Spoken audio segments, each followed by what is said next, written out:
हमारे मन में गंदे विचार क्यों आते हैं? हम नहीं चाहते, लेकिन फिर भी हमारे मन में गंदे विचार आते रहते हैं। लेकिन मन हमारा सबसे बड़ा दोस्त और मन ही सबसे बड़ा दुश्मन क्यों है? जब हम अपने मन की बात मानते हैं तो हमारा मन ही हमारा नेतृत्व करता है, भटक जाते हैं। और जब हम मन को संतुलित कर लेते हैं तो हम अपने जीवन में हर चीज का ध्यान रखते हैं। हम अपने मन में आने वाले गंदे विचारों को रोकने की कोशिश करते हैं, लेकिन जितना अधिक हम रोकते हैं उतना ही ये विचार हमारे अंदर प्रवेश करते हैं। जितना अधिक आप किसी चीज से दूर भागते हैं वह चीज आपको अपने पास ले जाएगी। इसलिए उस चीज से दूर मत भागिए, उस पर संतुलन बनाए रखिए। नमस्कार दोस्तों, उम्मीद है आप सब ठीक होंगे। अगर आप इस चैनल पे नए हैं तो हमारे टेक मोमेंट चैनल को सब्सक्राइब करें। आज की कहानी है मन के गंदे विचार को कैसे खत्म करें। एक बार एक युवक गौतम बुद्ध के पास आया और गौतम बुद्ध से बोला कि ही बुद्ध, मेरे मन में इतने गंदे विचार क्यों आते हैं? मैं नहीं चाहता कि मेरे मन में गंदे विचार आए, पर मेरे मन में हमेशा काम वासना के विचार चलते रहते हैं और मैं इनके के बारे में सोच सोच कर बहुत परेशान हूं। मेरी ऊर्जा और समय यह सब सोचने में ही नष्ट हो जाता है और इन सब के विचारों की वजह से मैं कभी भी शांत नहीं रह पाता और मैं हमेशा ही स्त्रियों को देखकर मोहित हो जाता हूं। अपने आप को रोक ही नहीं पाता। बुद्ध मुस्कुराए और उन्होंने उसे युवक से पूछा, क्या तुम्हें पता है यह काम वासना होती क्या है?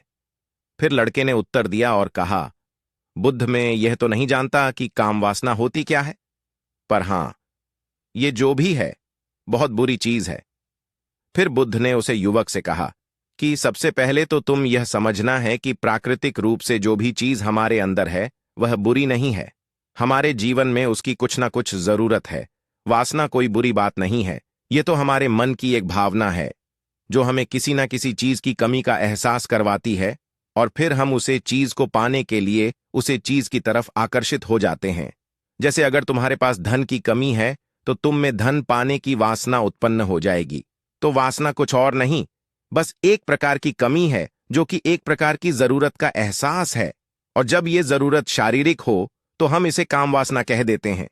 युवक ने गौतम बुद्ध को कहा कि बुद्ध, मुझे काम वासना का मतलब तो समझ में आ गया, पर आप मुझे यह बताइए कि यह आती कहां से है और कैसे आती है? यह गौतम बुद्ध ने कहा कि काम वासना कहीं से आती नहीं है, यह तो हमारे अंदर ही होती है और इसका होना तो जरूरी भी है, तभी तो मानव जाति का विस्तार होगा। युवक ने कहा, जब यह हमारे अंदर ही है और जरूरी भी है तो फिर लोग इसे गलत क्यों बोलते हैं? बुद्ध ने कहा कि यही तो समस्या है। लोगों ने काम वासना को गलत तरीके से सोच लिया है, इसे छिपाने की, दबाने की कोशिश करते हैं। काम वासना गलत नहीं है, बल्कि काम वासना का गलत तरीके से प्रयोग करना गलत बात है। लोग जिससे प्रेम करते हैं बस उसी के लिए जीने लग जाते हैं, उसे पाना ही अपना लक्ष्य बना लेते हैं और उसी के बारे में हमेशा सोचते रहते हैं, पर यह सब गलत है।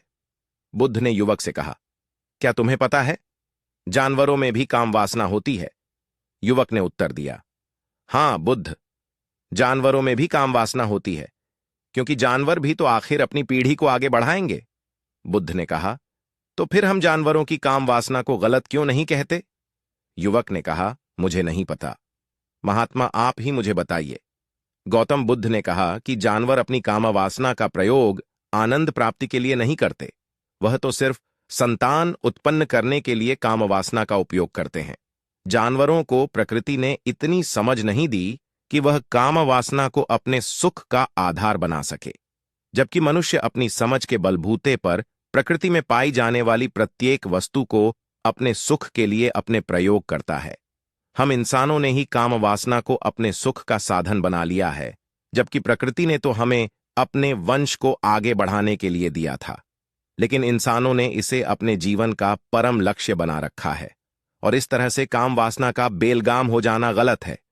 युवक ने पूछा, महात्मा जी, ये कम वासना हम पर हावी क्यों होती है? क्यों यह बेलगाम हो जाती है? तब गौतम बुद्ध ने कहा कि सुनो, अब जो मैं तुम्हें बताऊंगा उसे तुम ध्यानपूर्वक सुनना। काम वासना का सारा खेल तुम्हें समझ आ जाएगा, तुम्हें तुम्हारे सारे सवालों का जवाब मिल जाएगा, बस तुम्हें ध्यान से सुनकर समझना है। फिर गौतम बुद्ध युवक को बताना शुरू करते हैं। एक बार की बात है, एक आश्रम में गुरु और उनके शिष्य रहा करते थे, जिससे रोजाना आश्रम के बाहर स्थित गांव में भिक्षा लेने के लिए जाते थे।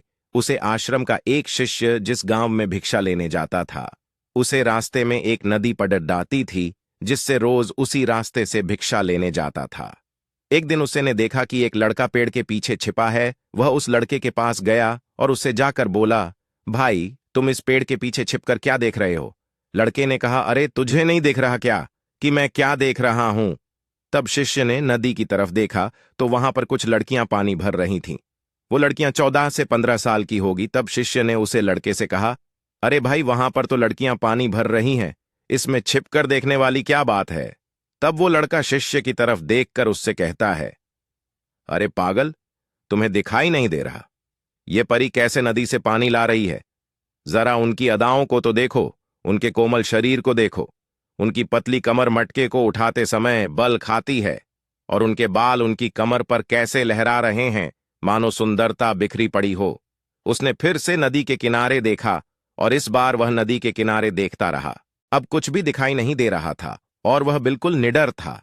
उसे किसी भी चीज का कोई डर नहीं था। लेकिन अब वो छिपने लगा और उन लड़कियों को देखने लगा जैसे उसने कोई अपराध कर दिया हो। और जब वो छिपकर उन लड़कियों को देख रहा था, तभी वो अचानक अंदर से कांप गया और उसने कहा कि ये मैं क्या कर रहा हूं?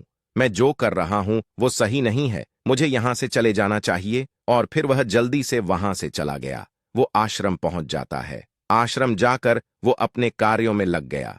लेकिन जो अभी वह देख कर आया था, वही उसकी आंखों के सामने बार बार आ रहा था। उसके मन में वही दृश्य चल रहा था। उसका दिमाग सब कुछ देखने के लिए संघर्ष कर रहा था। उसका किसी भी काम में मन नहीं लग रहा था। सुबह होते ही वह रोज जल्दी ही भिक्षा के लिए आश्रम से निकल जाता और उस नदी के पास वाले पेड़ के पास जाता, जहां पर वह लड़का पहले से मौजूद रहता था। उसके साथ मिलकर लड़कियों को छुप छुप कर देखता था। अब वह ऐसा रोज करने लग गया, यह उसके रोज का काम हो गया। अब उस शिष्य का मन किसी भी काम में नहीं लगता था। वो हमेशा ही किसी ना किसी प्रकार के विचार में उलझा रहता। वो आश्रम के कार्यों को भी ठीक ढंग से नहीं कर पा रहा था। ना वो ठीक से सो पाता था, ना वो ठीक से खाना खा पाता था। उसका मन बेचैन सा रहता था। उसका मन बार बार उन लड़कियों की खूबसूरती देखने को मचलता था। जब गुरु भिक्षा दे रहे थे, तब भी उनका मन किन्हीं अन्य विचारों में खोया हुआ था। गुरु ने अपने शिष्य की इन हरकतों को भांप लिया था। फिर एक दिन गुरु ने शिष्य को अपने पास बुलाया और कहा कि आज से मैं भी तुम्हारे साथ भिक्षा मांगने चलूंगा। आप और मैं एक साथ भिक्षा मांगने जाएंगे। तभी शिष्य गुरु को माना करते हुए बोला, नहीं गुरुदेव, आप परेशान क्यों हो रहे हो? मैं अकेला ही ठीक से भिक्षा मांग सकता हूं। गुरु ने शिष्य से कहा कि ठीक है, तुम अकेले ही भिक्षा मांगने जाओ, जिससे वह तुरंत भिक्षा मांगने निकल पड़ा। सभी लोग उसे देखने के लिए उसके पीछे पीछे चलने लगे। थोड़ी दूर जाने पर गुरु ने देखा कि उनका शिष्य एक अपराधी की तरह एक लड़के के साथ पेड़ के पीछे छिपा हुआ है और छिपकर कुछ देख रहा है। गुरु भी अपने शिष्य के पीछे जाकर खड़े हो गए। उसका शिष्य क्या देख रहा है, जिसे देखने के लिए वह एक अपराधी की तरह पेड़ के पीछे छिपा हुआ है? गुरु ने देखा कि उसका शिष्य पेड़ के पीछे छिपकर नदी से पानी ले रही लड़कियों को देख रहा है। तब गुरु ने शिष्य से कहा, क्या देख रहे हो? अपने मालिक की आवाज सुनकर वह डर गया और उसके पसीने छूटने लगे। वह ऐसे कांपने लगा जैसे उसने किसी चोर को चोरी करते समय पकड़ लिया हो। उसी से की हालत खराब हो गई। वो कुछ भी नहीं बोल पा रहा था। दूसरा का जो शिष्य के साथ था वहां से भाग गया। उसके मुंह से कुछ टूटे फूटे शब्द ही बाहर निकल रहे थे। वो अपने गुरु से नजर भी नहीं मिला पा रहा था। गुरु ने शिष्य की तरफ देखा और कहा कि मेरा शिष्य तो निर्भय था, उसे तो किसी भी चीज का डर नहीं था, लेकिन ये क्या, तुम तो भय के मारे कांप रहे हो। शिष्य ने गुरु से कहा कि मुझे माफ कर दो गुरुदेव, मेरा इसमें कोई दोष नहीं है। उस लड़के ने मुझे बहका दिया था, लेकिन आपसे मैं वादा करता हूं कि आज के बाद मैं ऐसा कभी दोबारा नहीं करूंगा। मुझे माफ कर दो गुरुदेव। गुरु ने शिष्य से कहा कि कोई बात नहीं, पर इस बात का तुम ध्यान रखना कि हम जैसी संगति करते हैं वैसा ही फल हमें प्राप्त होता है। हम जैसी संगति करते हैं उसके विचार हमारे अंदर प्रवेश करते हैं। इसीलिए अच्छी संगति करो, जिससे तुम्हारे अंदर अच्छे विचारों का प्रवेश हो। फिर गुरु और शिष्य आश्रम लौट आए और फिर से शिष्य आश्रम के कार्यों पर ध्यान देने लगा। उसने उस रास्ते को छोड़ दिया और दूसरे रास्ते से जाने लगा। वो अपने काम को ध्यान से करता, लेकिन धीरे धीरे उसके अंदर क्रोध उत्पन्न हो गया और फिर वो दूसरे शिष्यों पर क्रोध करने लगा और बेचैन रहने लग गया। अब वो सही समय पर भोजन भी नहीं करता था, वो भोजन भी बहुत कम खाता था। एक रात गुरु शिष्य के पास आए और उसे बोले कि अब तक तुमने कितनी बार अपना वादा तोड़ दिया। यह सुनकर शिष्य अपने गुरु के चरणों में गिर गया और रोने लगा। रोते रोते ही उसने गुरु से कहा कि गुरुदेव, मैं कई बार अपना वादा तोड़ चुका हूं, फिर मैं वादा करता हूं, लेकिन हर बार जब मैं वादा तोड़ देता हूं तो मेरा मन मेरे वश में नहीं रहता। मैं बहुत कोशिश करता हूं कि अपने मन से सारे बुरे विचार निकाल दूं, लेकिन चाहकर भी मैं ऐसा नहीं कर पाता। फिर गुरु ने शिष्य को कहा कि चलो मेरे साथ। गुरु शिष्य को आश्रम के बगीचे में लेकर गए और शिष्य से कहा कि देखो, यहां पर कुछ नाली बनी हुई है जिससे नदी का पानी इन पौधों तक आ रहा है और यह पानी निरंतर गति से आगे बढ़ रहा है। क्या तुम इस पानी के बहाव को रोक सकते हो? शिष्य ने कहा कि हां गुरुदेव, मैं इस बहाव को रोक सकता हूं। फिर शिष्य ने मिट्टी उठाकर उस नाली में रख दी तो पानी थोड़ी देर के लिए रुक गया और फिर थोड़ी देर बाद उस मिट्टी के ऊपर से पानी बहने लगा। गुरु ने शिष्य से कहा, अरे ये क्या, ये तो पानी रुका ही नहीं। फिर से शिष्य ने कुछ कंकर पत्थर उठाकर उसे नाली में रख दिए और फिर थोड़ी देर के लिए पानी रुक गया, लेकिन फिर थोड़ी देर बाद ही उन कंकड़ पत्थर के ऊपर से पानी निकल आया। फिर गुरु ने कहा कि शिष्य, ये क्या हुआ, पानी तो फिर से बहने लग गया। तुम तो बोल रहे थे कि तुम इसे रोक दोगे। क्या हम किसी काम को रोकना चाहे तो क्या हम उसे रोक नहीं सकते? तब शिष्य ने कहा, कोई बात नहीं गुरुदेव, मैं इस पानी को तो आपको रोक के दिखाऊंगा। शिष्य फिर से एक बड़ा सा पत्थर लेकर आया और उसे नाली पर रख दिया और पानी रुक गया। तब गुरु से कहा कि देखा गुरुदेव, मैंने कहा था ना कि पानी को मैं रोक दूंगा। मैंने पानी को रोक दिखाया, आपकी बात मैंने पूरी कर दी। गुरु मुस्कुराए और बोले, अच्छा जरा ध्यान से देखो, पानी रुक गया क्या? वो तो पीछे की नाली तोड़कर बाहर निकल गया और अगल बगल से बह रहा है। और ध्यान से देखो, इस पत्थर की आगे भी आ गया और ये पानी अपना रास्ता बदलकर फिर से आगे की तरफ जाएगा और फिर थोड़ी देर बाद ऐसा ही हुआ। फिर गुरु ने शिष्य को समझाया कि तुम्हारे साथ भी तो ऐसा ही चल रहा है। तुम बार बार प्रयास कर रहे हो, बड़े से बड़ा प्रयास कर रहे हो, पर हर बार तुम्हारा प्रयास टूट रहा है और यह हमेशा टूटता ही रहेगा। तुम कितना भी बड़ा पत्थर रख लो, लेकिन पानी तो अपना रास्ता बना ही लेगा। यह सब देखकर शिष्य ने गुरु से कहा कि ही गुरुदेव, क्या कोई तरीका नहीं है जिससे मैं गंदे विचारों से बाहर निकल सकूं और ये मेरे मन में आए ही ना? गुरु शिष्य को एक नदी के पास ले गए जहां से उसे बगीचे में पानी जा रहा था। गुरु ने शिष्य से कहा, वो पानी इसी नदी से जा रहा है। अगर हम यहीं से उसे रास्ते को बंद कर दें जहां से पानी बगीचे में जा रहा है, तब क्या हम पानी को रोक नहीं सकते? शिष्य ने कहा कि हां गुरुदेव, अवश्य ऐसा हो सकता है। मैं इस पानी को यहीं से बंद कर देता हूं, तब आगे की नाली में पानी जाएगा ही नहीं और फिर बगीचे में पानी जाएगा ही नहीं। फिर शिष्य नदी से जाने वाले रास्ते को बहुत मेहनत करके पत्थर और मिट्टी डालकर बंद कर दिया और गुरु से कहा कि गुरुदेव, मैंने पानी को बंद कर दिया है, अब यह पानी बगीचे में जाएगा ही नहीं। तब गुरु ने कहा शिष्य से, अगर पानी बगीचे में नहीं जाएगा तो पेड़ पौधों को पानी कहां से मिलेगा? उन पेड़ पौधों को तो पानी की आवश्यकता है और उन पेड़ पौधों में कुछ पेड़ पौधे तो ऐसे हैं जिनको रोज पानी की आवश्यकता है। वह तो मुरझाकर मर ही जाएंगे, उनका क्या होगा? पानी तो हमें खोलना ही होगा।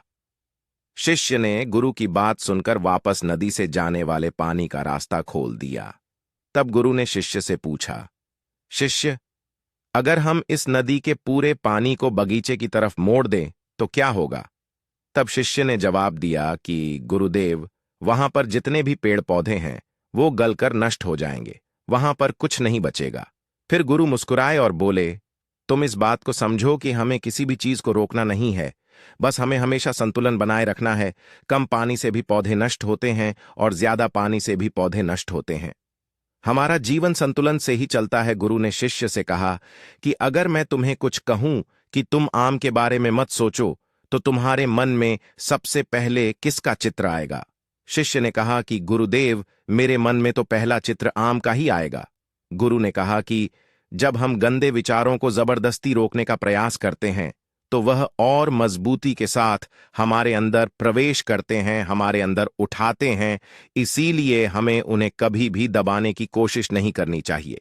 तब गुरु शिष्य के पास गए और बोले कि बुरे लोगों की संगति के कारण भी हमारे अंदर गंदे विचार आते हैं। कभी कभी ऐसा होता है कि हमारे अंदर कामुकता नहीं होती, लेकिन कुछ अश्लील लोगों के साथ रहने के कारण वह हम पर हावी हो जाती है। तब शिष्य ने कहा कि गुरुदेव, आप सही कह रहे हैं, मैं अपने लक्ष्य से भटक गया था। तब वह शिष्य रात को बहुत शांति से सोया, सुबह पूरे मन से अपना काम किया और फिर सुबह वहीं भिक्षा लेने चला गया जहां वह लड़का आज भी पेड़ के पीछे छुपकर उन लड़कियों को देख रहा था। वो शिष्य नदी पर गया जहां वह लड़कियां पानी भर रही थीं। उसने उन लड़कियों से पानी मंगा। उन लड़कियों में से एक लड़की ने उसे पानी पिलाया और उसे सन्यासी शिष्य के चरण छुए। शिष्य ने उसे आशीर्वाद दिया कि तुम्हारा कल्याण हो। शिष्य का मन सकारात्मक ऊर्जा से भर गया। उसके चेहरे पर मुस्कान आ गई थी, जैसे उसे कोई खोई हुई चीज वापस मिल गई हो। वह अपने रास्ते पर वापस जाने लगा। तभी पीछे से वह लड़का आया जो पेड़ के पीछे छिपा था। वह शिष्य के पास आया और बोला कि क्या बात है, आज तुमने करीब से देखा है, आप तो मुझसे आगे निकल गए। तब शिष्य ने कहा कि हम हमेशा दूसरे के दर्शन करने में ही व्यस्त रहते हैं, अपने दर्शन कर ही नहीं पाते। तुम कब तक इस पेड़ के पीछे छुपाते रहोगे? किसी को पसंद कर लो, उससे बोल दो। अगर वो भी तुम्हें पसंद करती है तो शादी कर लो, और उससे पहले तुम कुछ बन जाओ, अपने आप को पहचान लो। ऐसे अपना समय बर्बाद मत करो। फिर वह लड़का रोज उससे मिलने लगा और उसे लड़के ने नदी पर जाना छोड़ दिया। और फिर वो लड़का अपने जीवन में कुछ बनने के लिए संघर्ष करने लगा। तो तुमने देखा संगति का असर क्या होता है। अपनी संगति बदलो, अपने विचार बदलो। बुद्ध ने युवक से पूछा कि क्या तुम्हें तुम्हारे सारे सवालों का जवाब मिल गया? तब युवक ने कहा कि हाँ महात्मा जी, आपका बहुत बहुत धन्यवाद। तब गौतम बुद्ध ने युवक से कहा कि जब तुम्हारे मन में गंदे विचार आए तब आप अपने आप को दोषी मत मानो। यह शरीर है और यह सब हजारों वर्षों से सिखाया गया है। एक केवल तुम्हारे सोच लेने से, शपथ लेने से ये टूटने वाला है नहीं, लेकिन तुम्हारे पास वो शक्ति है, वो ऊर्जा है जिसका तुम्हें संतुलन उपयोग करना है। तुम एक जीवित ऊर्जा हो जो कुछ भी अनुभव करने के लिए स्वतंत्र है, जो निर्माण करने के लिए स्वतंत्र है। इसीलिए तुम अपने आप को पहचानो। यह बोलकर गौतम बुद्ध मौन हो गए और वो युवक वहां से चला गया। तो दोस्तों, कैसी लगी आपको ये कहानी? उम्मीद है पसंद आई होगी। दोस्तों, अगर आपको ये वीडियो पसंद आई हो तो चैनल को सब्सक्राइब करें और वीडियो को लाइक करें। धन्यवाद।